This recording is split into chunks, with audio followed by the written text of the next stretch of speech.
हमारे साथ में सिविल अस्पताल के मुख्य चिकित्सा अधीक्षक डॉक्टर देवेश पांडे जी हैं।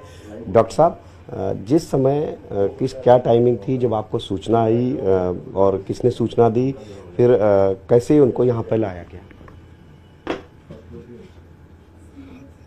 5:55 पे उनको यहाँ ले आया गया। उस समय उनकी मृत्यु हो चुकी थी। उनको डॉक्टरों द्वारा एग्जामिन किया गया तो वाइटल्स कोई नहीं थे। मृत घोषित करके पुलिस को इन्फॉर्म कर दिया गया।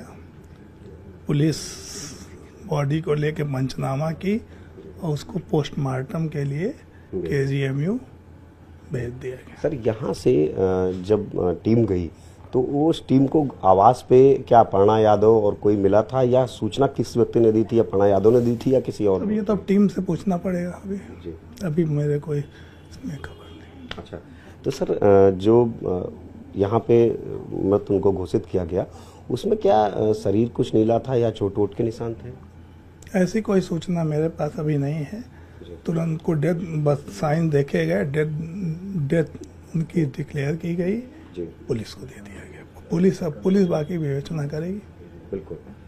तो ये हमारे साथ में डॉक्टर देवेश पांडे जी थे। इनका सीधे तौर पर कहना है कि जब इनको सूचना दी गई तत्काल मेडिकल टीम भेजी गई और मेडिकल टीम ने जब जांच पड़ताल की तो उन प्रतीक यादव का निधन हो चुका था और अब जो बॉडी है वो पोस्टमार्टम के लिए भेजी जा चुकी है। कैमरामैन अनिल के साथ संकेत मिश्रा, न्यूज़ 18 लखनऊ।